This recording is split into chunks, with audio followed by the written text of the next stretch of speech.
Hi guys, I'm author Maria DeVivo, and I'm going to be reading to you today the first chapter of my novel, The Altered.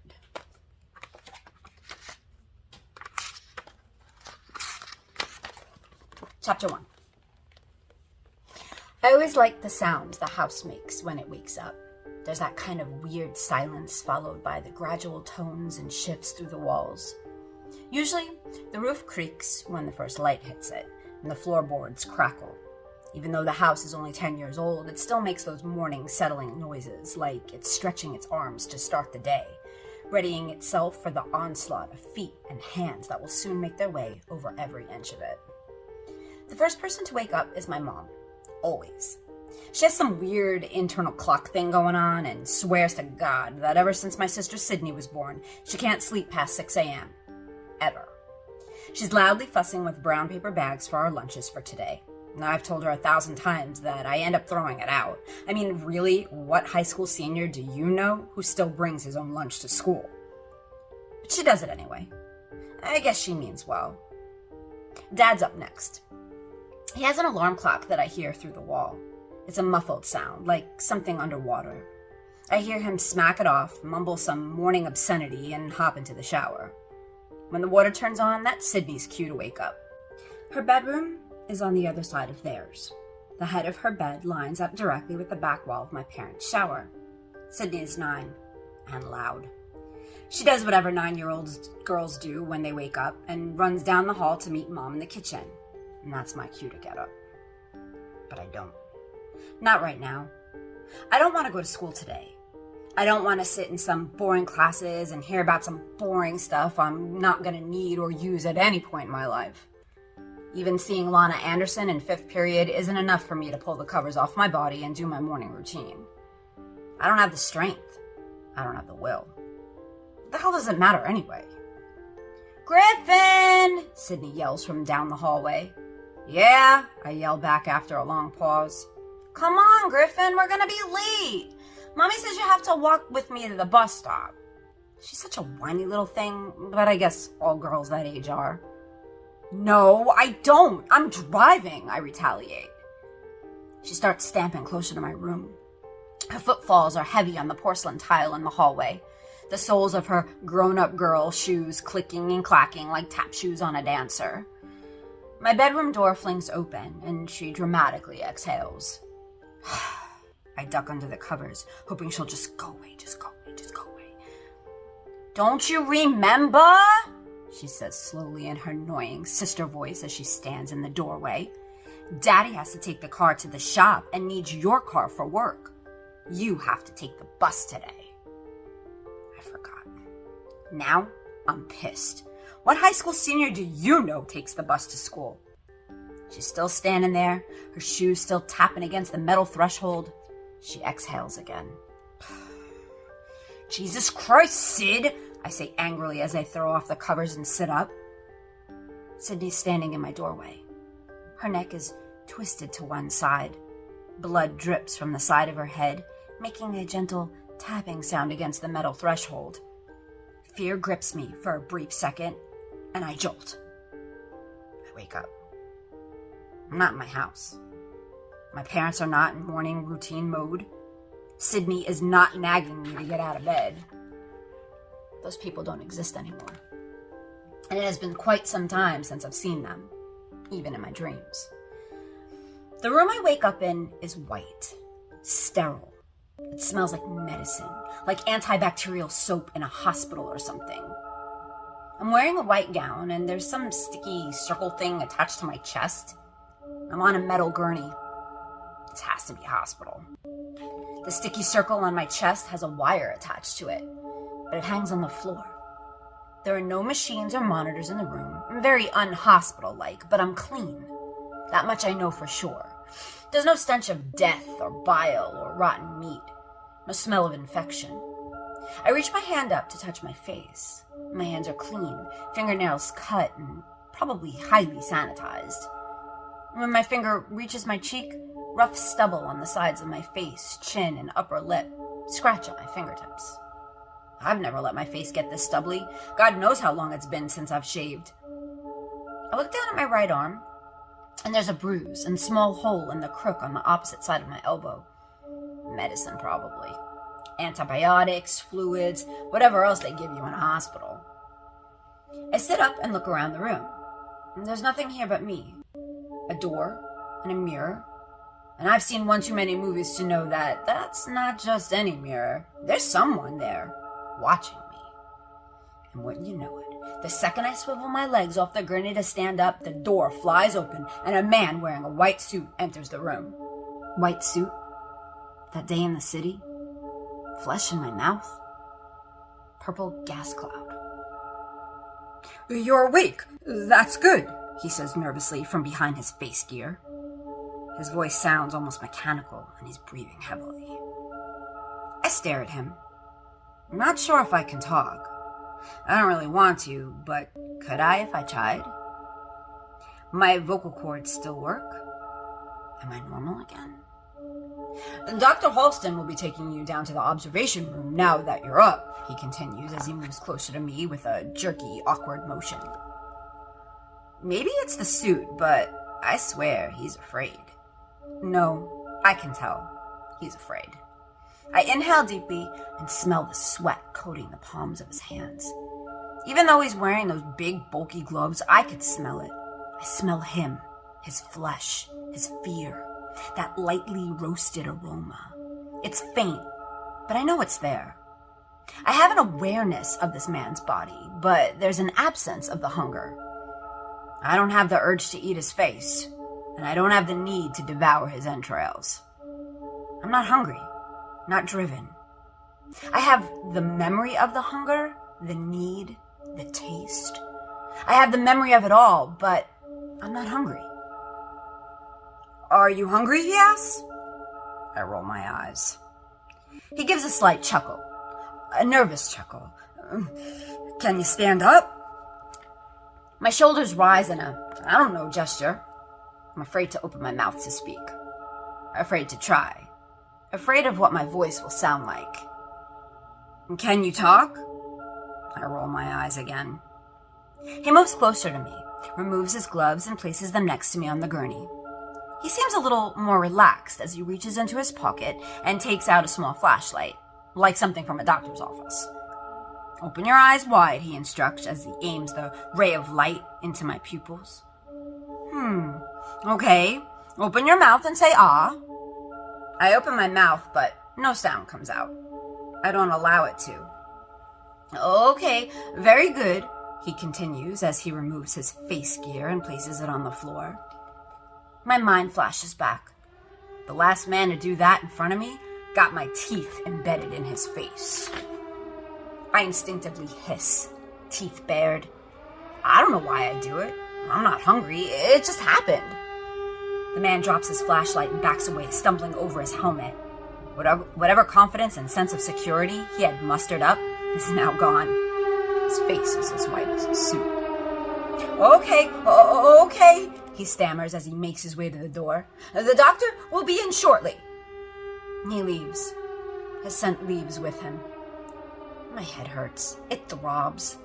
I force myself to stand up and my legs feel wobbly, like they haven't been used in months. I grip the side of the gurney and wait for a minute or two until I'm completely sure my legs will hold up my weight. I look down at my body and realize there really isn't much weight to be held. I must have lost about 20 pounds or so. Who knows? Maybe more. At 6 feet tall and 175 pounds, I was a pretty stocky and physically fit guy. Not an athlete, but I kept myself in shape. That Lana Anderson from 5th period always used to hang around the gym to watch the guys work out, so I kept going there to lift weights and watch her watching us guys. It eventually became my thing. Lana Anderson. I wonder what happened to her. I know what happened to me, and I don't think she could have possibly lived through half of that. I creep over to the mirror, and I know there has to be someone there watching me. There always is. Detectives, doctors, lawyers, witnesses. Two-way mirror is always a reflection and an evaluation. I try to keep my cool, unlike most people in the movies who go screaming up to the glass, fists clenched, demanding answers. But honestly, I kind of feel like doing that myself. Like I need some sort of answer. Before I even look at myself in the reflection of the glass, I size up the mirror. I size up the glass, letting whoever on the other side know that I know that they're there. The way the white suit guy reacted to me before, I'm feeling a little like a badass. And right now, that's about the only thing I have going for me. I believe that even more so after I finally do get around to examining myself in the mirror. The only word that comes to mind is horrible. It doesn't even look like me. I look ghostly, sickly, deathly, and whatever other Lee words you can think of. I think they're called adverbs, but I wasn't much for paying attention in English class. The hair on my head is wild. At this length, you could really see the red highlights against the light brown color. There's a gauze bandage around my forehead, and it makes my hair seem to poof out even more. My beard is coming in thick. I've never seen it like this before. I never let it get past a day or two without shaving. Sydney had once dared me to grow in a goatee. I took the dare, but ended up taking her for ice cream at a movie when I lost. I've also lost a lot of weight. I have no muscle mass left, and my skin looks kind of grayish too, but that could be from anything. I think of Lana Anderson, and I suspect she wouldn't give me a second glance if she ever saw me like this. But if Lana had become what I had been, I don't think she'd care too much about my looks than she would about the way my flesh tasted. The door opens again, and a doctor enters. Dr. Halston, I presume, I say in my head with my best British accent. Hello, he says in a gentle voice. I'm Dr. Halston. I hold back from rolling my eyes, so I nod at him instead. He's a heavyset man with gray hair, wearing a white lab coat. Seems to be the clothing of choice around here. He looks at me with an odd expression, one of partial wonder, partial joy, and partial fear. I'm hoping he'll be able to explain to me exactly what's been going on, but as he glances at his clipboard and back at me with rapid movement, I don't get the sense that he's here for a heart-to-heart. I need to take you down to the observation room to run a final test. I promise this will be the last one of its kind. It's to make sure the serum worked and you're not going to have a relapse of the virus. Now, you're up and mobile. It's important for us to see what's going on in your brain and in your blood, and if there was any permanent damage done from the virus. Permanent damage? Did he just say permanent damage? I nod, unwillingly, unknowingly. Do I really have another option in this situation? It would really be better for us if you could speak. I cut him off by shaking my head wildly back and forth. Why am I afraid of my own voice? Can I speak? Was that part of the permanent damage he was talking about? Okay, well, I need you to hop up on the gurney so I can take you down to the testing site. I'm going to give you a sedative and an anesthetic so you'll be calm and won't feel anything. Is that okay with you? He makes this sound all normal and routine-like, but I know there's nothing normal about what happened to me, or what I did to people. I nod again and inch back to the gurney. I prop myself up and lay back. Dr. Halston takes the end of the wire that's attached to the sticky thing on my chest. I see now it's not a wire, but a small tube. He dips it in a plastic vial filled with clear liquid. He squeezes it a few times and the liquid is pumped up into the tube. It moves slowly up and snakes around until it reaches the circular sticker. My eyes flutter a few times and I fall asleep. When I wake up, I'm in another room. It's an office. It reminds me of Mrs. Roberts' office at my school. She's my guidance counselor, and she was helping me out with college applications and scholarship opportunities. She really had her work cut out for her.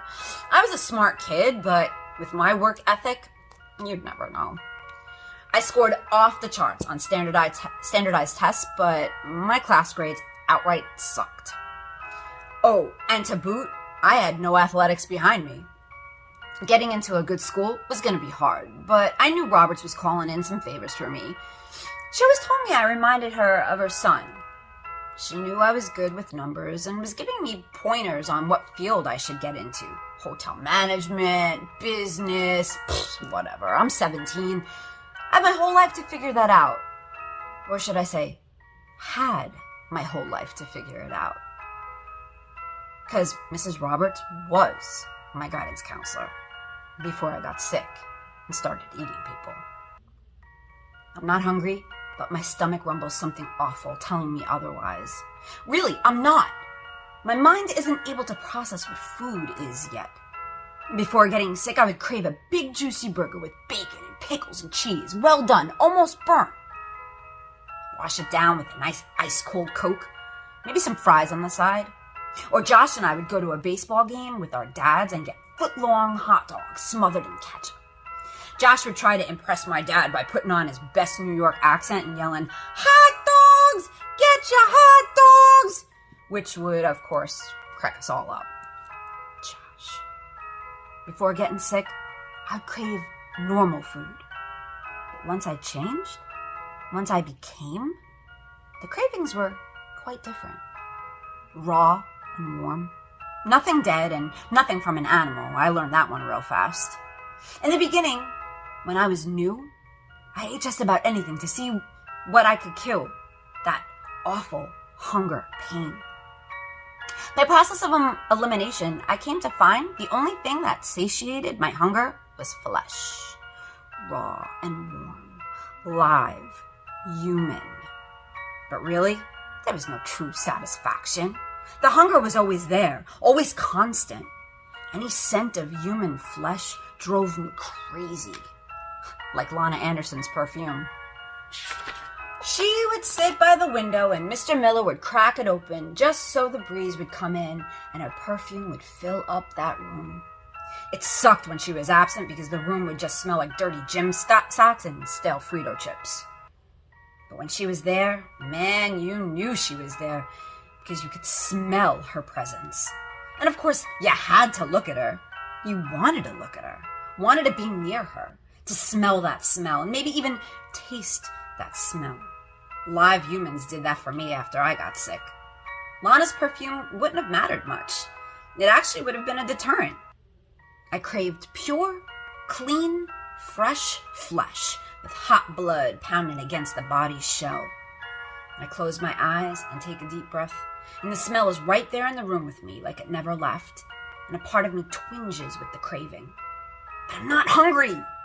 I don't think my mind can discern between the pre- and the post-sickness meal patterns because that's a part of me that I would love a hot dog right about now, and there's a part of me that wouldn't mind a nice hunk of Lana Anderson's thigh.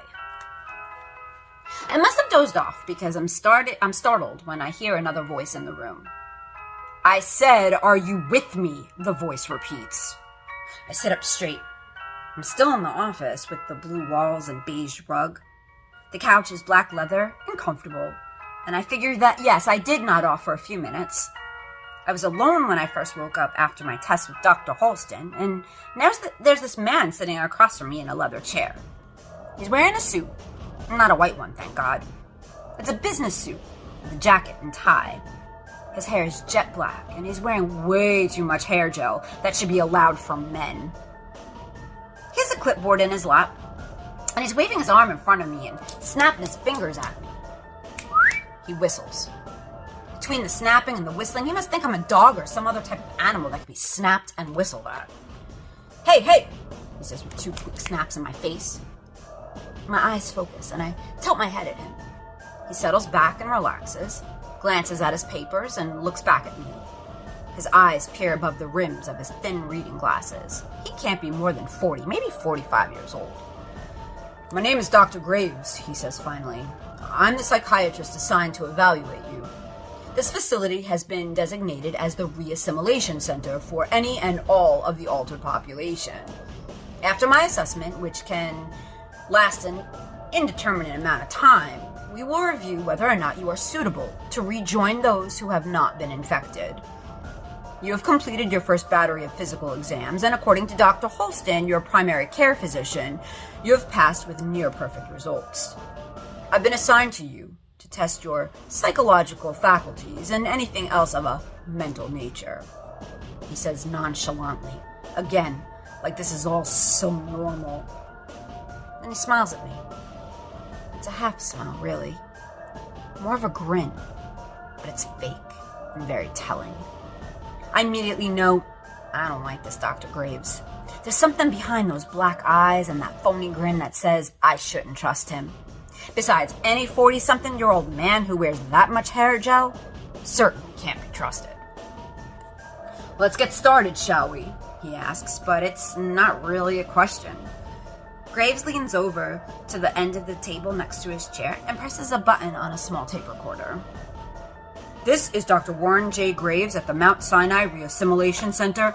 I am here with patient number 024. This is session 1. He looks at me and gives me a nod. That fake grin turns up his mouth for a split second, and he's staring at me as if he wants me to say something. There's a second or two of uncomfortable silence, and Graves finally says, "You should start with your name." I stare back. "My name? Really? That's where you want me to start?" It's clear I'm not responding to this little tete-a-tete, and I think I amaze myself that I actually remembered something from Miss Doherty's English class. Graves looks grave. He's uncomfortable. He's glaring at me. He swipes his big lunchbox hand over to the recorder and forcefully presses the stop button. "Why are we doing this?" he says with a hard exhale. "Dr. Halston says you check out fine. Physically, you're okay. Can we get on with this?" Physically okay? I don't feel physically okay, but I'm staring hard at him. I don't like him. I don't like him. I don't like him. He fakes, smiles. Bigger than his last 2 grins. Faker than his last 2 grins. And then it hits me. He don't like me either. And something else hits me. He called this a reassimilation center. What happened to me must have happened to others, and I kind of need to know what went down. I need to put the puzzle pieces together before the hunger comes back. I'm not hungry now, but will I be tomorrow? Did I die? Was I brought back to life? Am I really cured? And what happened to Lana Anderson? Right now, the psychiatrist, this snaky, middle-aged fake grinner, is the only one who seems like he would have any answers. Halston and the other white suits don't seem like they're gonna do much talking. So I dig deep, trying so hard to find my lost voice, scared to death that the only sounds I'll hear are the familiar moans and groans.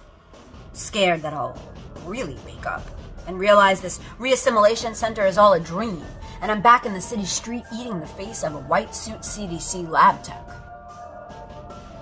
Graves is getting pissed. He repositions his left leg behind his right ankle. He's waiting for me to say something. "Griffin," I finally mutter. My voice is strange and hoarse, unfamiliar. The sound almost scrapes out of my throat, and I fear the last N sound has a guttural moan to it that scares me half to death. But it's all I got. I think it'll be a while before I say much else. His eyes flash wide for a second, and he fumbles his hand for the recorder. "Again," he says without any emotion. "Say it again, louder, so the recorder can hear you." He presses the record button, and I go tense. His stares are a little intimidating. I have to dig deeper to find my voice a second time, and I pray the moaning is no longer there. Griffin King." My voice is deep, deeper than I remember. "Okay, Griffin King, patient number 024. Can you tell me what happened to you? Can you tell me what you remember?" he says with a hint of disgust in his voice. I nod my head. Images and sounds start to flood back into my mind in shattered pieces, and as I try frantically to work some sort of timeline out in my brain, my voice comes to me, strong and confident, because I start to have an understanding of my version of the incident. I remember everything.